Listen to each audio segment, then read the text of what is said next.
신앙은 고루하고 능력이 없는 것이다. 신앙은 지식은 없고 열정만 있다 라고 합니다. 이 두 가지를 꼭 나누어야 할까요?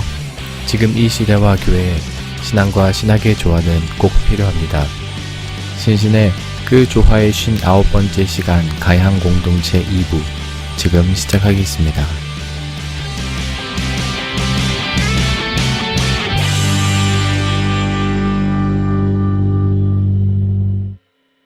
되게 구체적이고 실질적이다요. 예. 그러니까 지향에 따라서 음. 분립을 한 거죠.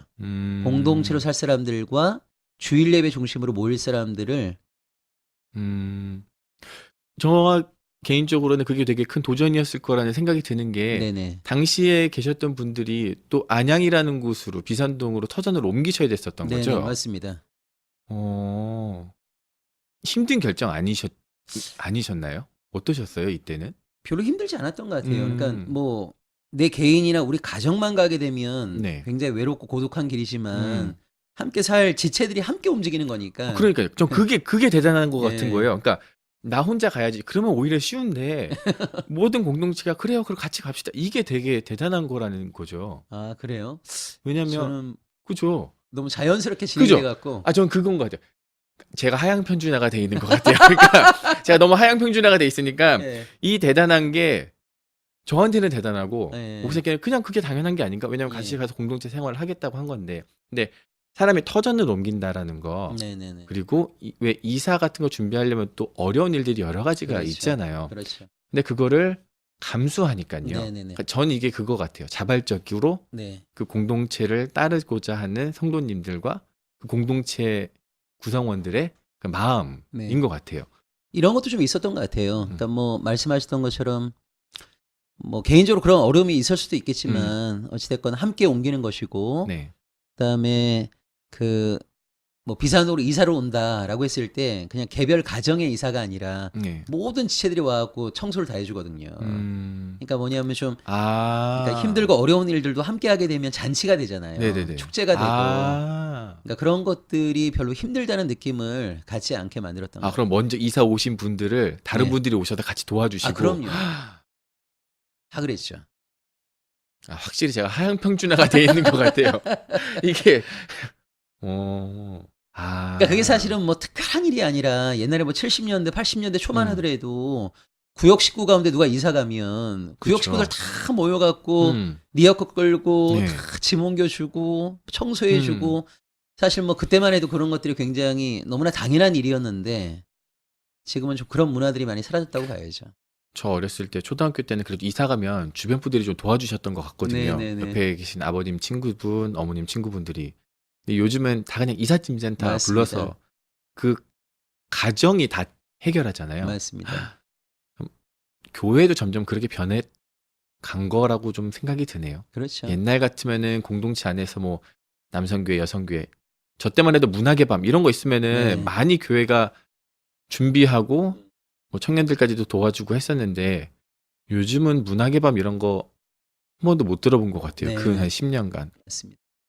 교회는 점점 개인적으로 내 신앙만 중심으로 되어가는 것 같네요. 아주 부끄럽네요. 그게 하향 편준화 되는 것 같아요. 옆에 사람 생각하지 않고. 네네. 그래서 교회는 좀 더 문제가 되어가는 게 아닐까요? 그게 나만 이제- 보는 거예요. 그게 이제 하나님 나라의 관점으로 보자면 네. 한국 교회가 가지고 있는 잘못된 구원관이 네. 그런 신앙생활을 양산시킨 주범일 수도 있어요. 그러니까 음. 무슨 말이냐면 그 교회에 출석을 하거나 세례를 네. 받으면 대다수의 한국 크리스천들은 구원을 받았다고 생각을 해요. 그렇죠. 구원을. 또 그런 거 물어보잖아요.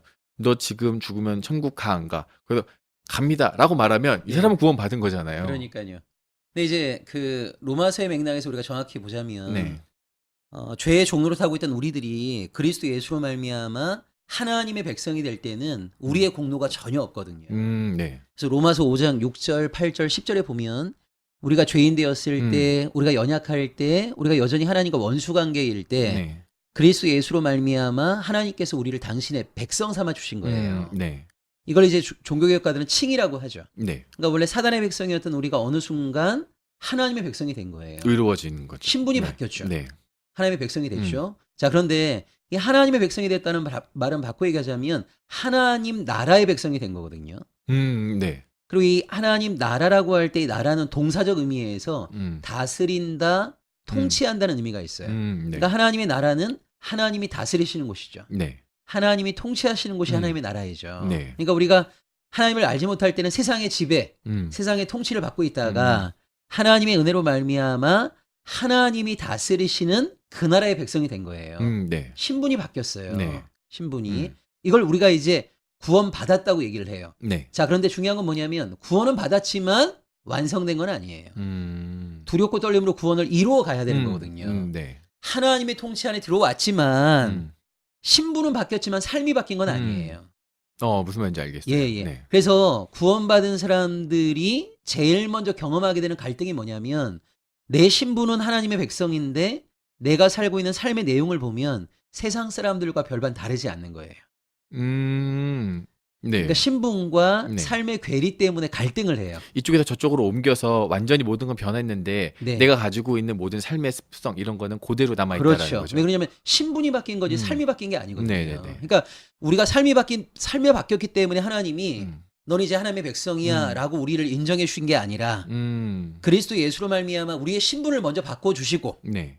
그리고 나서 하나님의 통치를 기뻐하는 존재로의 변화, 이걸 성화라고 그러죠. 네네. 성화. 그러니까 신분이 먼저 변화되는 것이고 그 다음에 우리의 생각이나 삶의 내용들이 바뀌는 거예요.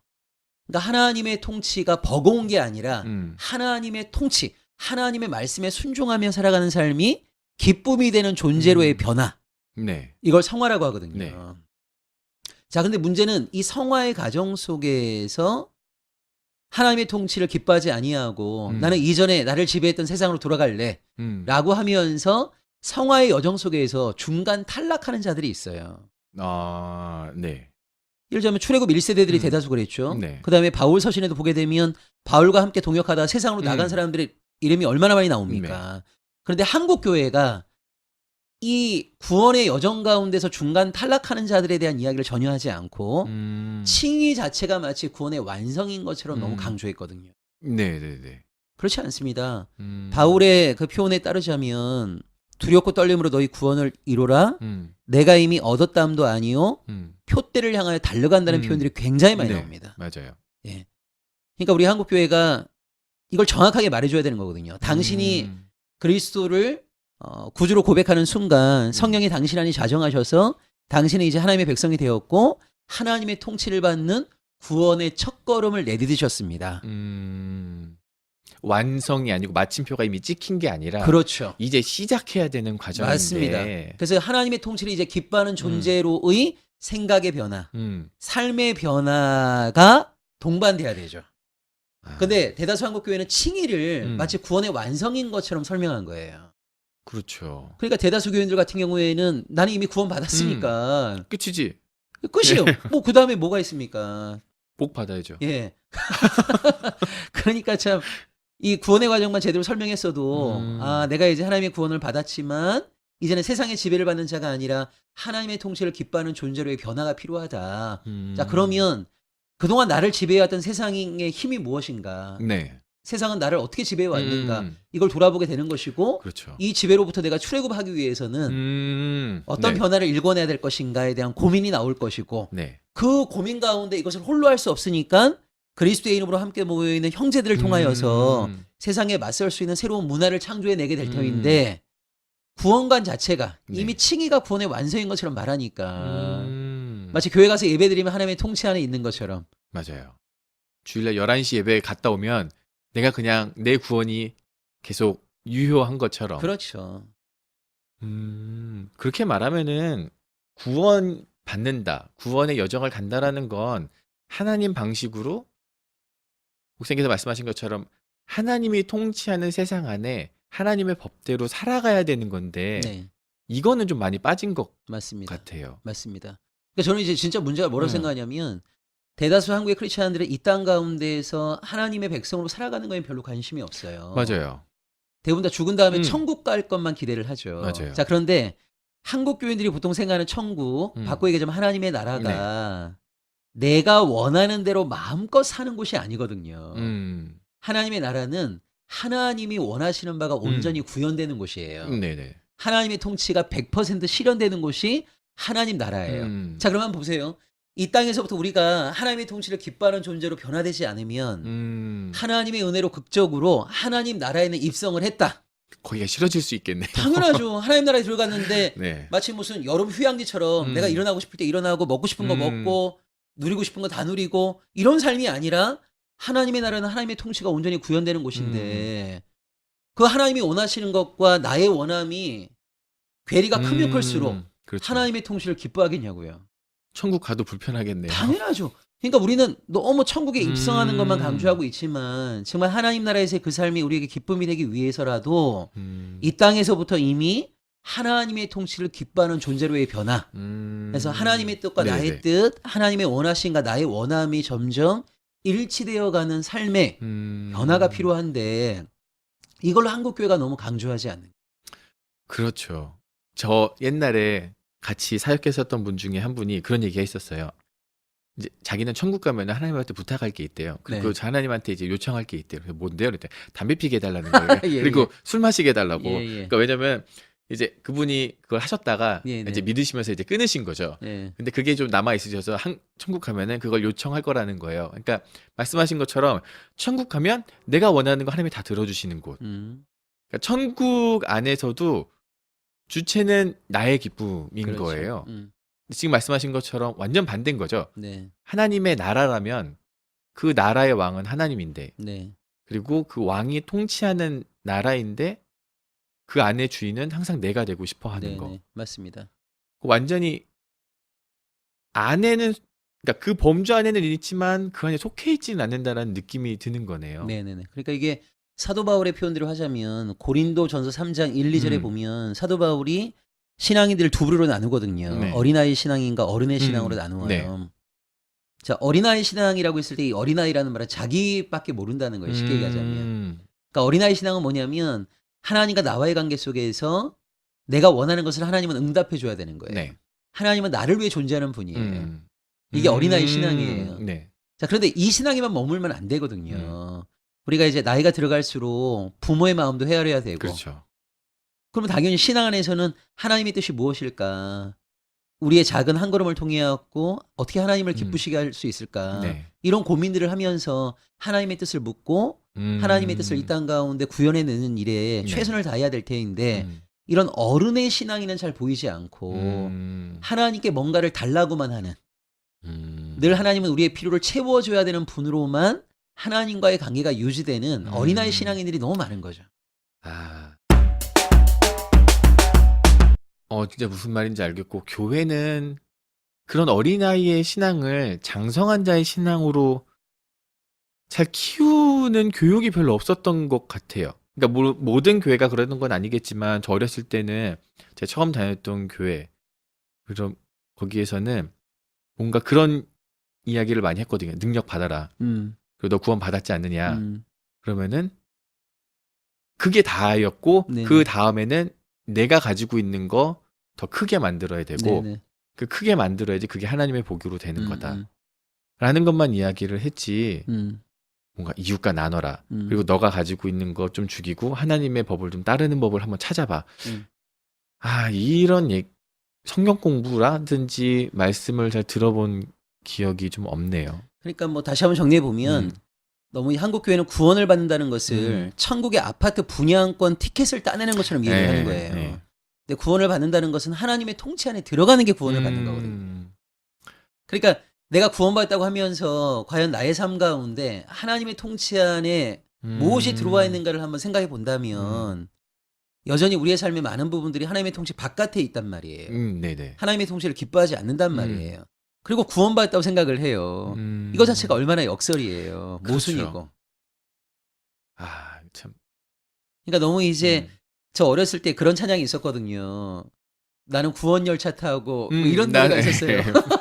그러니까 이제 그 천국까지 가는 게 중요한 것이고 천국에 들어가는 게 중요한 거예요. 그러니까 구원을 그런 식으로 이해하는 거예요. 천국 들어가는 열차 티켓 하나 얻어내는 것이고 천국에 내가 거주할 수 있는 아파트 분양권 하나 따내는 것 정도로 구원을 이해를 해요. 네. 그렇지 않다. 구원이라고 하는 것은 하나님 나라에 들어가는 것이고 하나님 나라에 들어간다는 말은 하나님의 통치 안에 들어가는 것이고 그러니까 하나님의 통치 안에 들어가는 하나님의 백성이 된 것이 구원받은 건데 네. 우리는 구원은 사모하지만 하나님의 통치를 받는 걸 사모하진 음. 않죠. 맞아요. 아까 말씀하신 것처럼 교회가 간섭하는 거, 네. 옆에 사람이랑 같이 뭔가 신앙적인 이야기 속에서 사생활이 드러나는 거, 음. 이런 거 싫어한다고 말씀하신 거잖아요. 네네네. 저도 그렇게 생각하고. 그러니까 이걸 어떻게 표현해야지? 이게 신앙적 이기주의? 음. 그런 것들이 굉장히 팽배한 것 같아요. 음. 마치 하나님도 내 인생 건드리면 안 돼. 네네. 나는 구원 받았는데 네. 나 여기까지만 됐잖아요. 하나님 그러니까 나한테는 터치하지 마시고 네네. 마치 천국 가서 나 필요한 거 주시고 네네네. 이기적인 거죠. 그렇지. 마치 하나님한테도. 음. 참, 요 부분은 어떻게 하면은 좀 좋아질 수 있을까요? 그러니까 저는 이제 그렇죠. 성경에 나와 있는 그 하나님께서 이스라엘을 선택하신 목적, 네. 우리의 구원의 목적이 무엇인가라고 하는 것을 좀 제대로 가리키는 게 필요하다고 보거든요. 왜냐하면 이스라엘이 선민으로 부름받은 거 맞습니다. 네. 근데 이스라엘은 어떤 착각을 했냐면 이분법적으로 음. 이스라엘에게는 하나님의 은혜와 구원이 음. 임하고 이방 백성들에게 하나님의 심판과 저주가 네. 임한다고 생각을 했어요. 음. 근데 하나님은 이스라엘을 왜 선민으로 부르셨냐? 음. 이스라엘이 먼저 하나님의 거룩한 백성이 됨으로 말미암아 이방의 많은 백성들을 하나님께 견인해내기를 기대하신 거거든요. 네네. 그러니까 이스라엘은 만민을 위한 선민으로 부름받았는데 만민을 배제한 선민이 되려고 했던 거죠. 배타적으로. 네. 마찬가지예요. 오늘 왜 하나님이 우리를 구원하셨는가라고 하는 것을 우리는 나의 구원으로만 생각을 해요. 그러니까 실제 구원의 확신 넘치는 사람들에게 이런 질문을 해보면 대다수 이런 얘기를 많이 합니다. 하나님이 당신을 구원하셨음을 믿습니까? 아멘! 이렇게 네. 얘기해요. 하나님이 당신을 왜 구원하셨습니까? 저를 사랑하셔서요. 그렇죠. 그럼 하나님은 당신을 왜 사랑하십니까? 저를 구원하시려고요. 그럼 하나님은 당신을 왜 구원하십니까? 저를 사랑하셔서요. 진짜 실제 이런 이렇게 맴도는 이야기들이 네. 굉장히 많아요. 그러니까 무슨 말이냐면 하나님은 나를 사랑한다는 거 굉장히 확신해요. 하나님이 나를 구원하셨다는 거 굉장히 확신해요. 끝이에요. 외부로 뻗어나가는 게 하나도 그게 없네요. 없어요. 그러니까 하나님이 나를 구원하셔서 이 땅 가운데에서 구원받은 나를 통해서 어떤 일을 행하고 싶어 하는지 하나님의 백성으로서 내가 무엇을 해야 되는지 이건 생각하지 않고 네. 하나님은 나의 구원을 주시는 분, 내가 필요한 뭔가를 기도하게 될 때 응답해 주시는 분, 하나님은 나를 위한 분이지 하나님을 위한 내가 돼야 된다는 생각이 너무 약한 거죠. 무슨 말인지 알겠어요.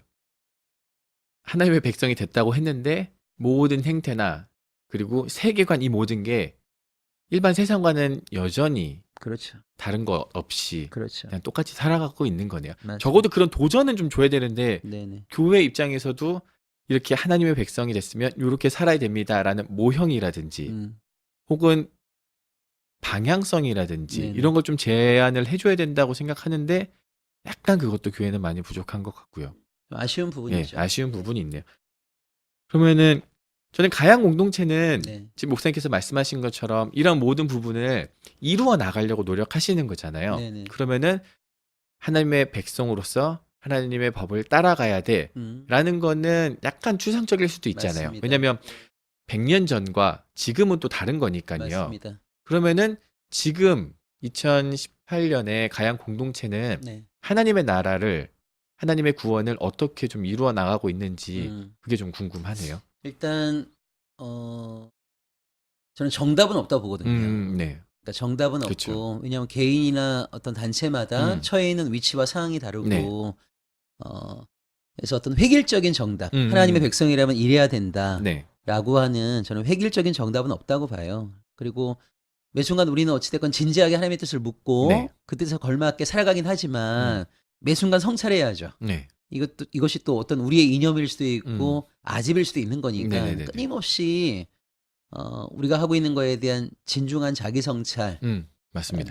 저는 굉장히 중요하다고 보고 일단 저는 저희 공동체 전반적으로 좀 함께 고민했던 것들이 어떤 거냐면 오늘날 대한민국 사회가 우리를 어떻게 지배하고 있는가라고 했을 때 사실 대한민국 사회가 물질이 부족한 건 아니거든요. 그렇죠. 맞습니다. 그러니까 대한민국 사회가 굉장히 그러니까 탐욕 네. 추구적이고 욕망 추구적이고 자기 중심적이고 네. 그러니까 어떻게 보면 좀 시대의 키워드를 하나 꼽아라 그러면 이기심과 탐욕이에요. 네. 이기심과 탐욕. 그래서 그 옆에 있는 사람들 신경 쓰지 않고 내가 좋으면 좋은 것이고 네. 그리고 나를 위해서 주위에 있는 모든 사람들은 음. 존재해야 되는 것이고 음. 그러니까 이런 것에서 네. 시각을 네. 나 중심에서 옆에 있는 지체를 음. 바라보고 나의 행동과 말이 옆에 있는 지체에게 어떤 의미를 끼칠 것인가 음. 이런 것도 좀 돌아보고 음. 또 옆에 있는 지체를 위해서 내가 어떻게 또 살아야 될 것인가에 대한 고민도 하고 네. 그다음에 우리에게 허락된 일용할 양식에 감사하기보다는 지나친 욕망으로 인해서 감사해야 될 것도 감사하지 못하고 주어지지 않은 것만 추구하는 선악과가 그런 거잖아요. 네네네. 하나님이 에덴 동산의 모든 나무 열매를 다 먹도록 허락하셨는데 유일하게 하나 금한 게 선악과거든요. 네. 근데 사실 아담과 하와는 선악과 먹지 않아도 굶어 죽는 거 아니에요. 그렇죠. 먹어야 될 게 너무 많았단 말이에요. 네. 자, 그런데 사단은 어디를 공략하냐면 하나님이 허락하지 않은 그 하나를 끄집어내요. 네. 그걸 부각을 시켜요. 음. 그럼 그런 이야기를 듣는 순간 하나님은 나에게 가장 중요한 걸 주지 않은 분이 돼버려요. 그 모든 것을 주는 하나님에서 그렇죠. 주지 않은 하나님으로 주지 바뀌는 않은 거죠. 하나님이 돼버리고 그리고 선악과를 먹지 않아도 그동안 잘 살아왔는데 이제 그것을 먹지 않으면 살 수 없을 것처럼 맞아요. 그걸 먹어야만이 정말 행복할 수 있을 것처럼 음. 착각을 하게 만들어요. 음. 근데 오늘 대한민국 사회가 우리를 그렇게 소비로 끌고 가거든요. 음. 사실 나에게 꼭 필요한 것도 아니지만 네. 그걸 소유하지 못하면 행복할 수 없을 것처럼 저것만 내가 소유하게 되면 정말 행복할 수 있을 것처럼 네. 우리를 끊임없이 유혹하고 있는데 좀 이런 어떤 그 욕망 중심적인 대한민국 사회 안에서 보다 적은 것을 소유하고서도 더 행복하게 살아갈 수 있을 것이 무엇일까? 네. 이걸 공동체가 함께 고민하면서 살아내려고 애를 쓰죠.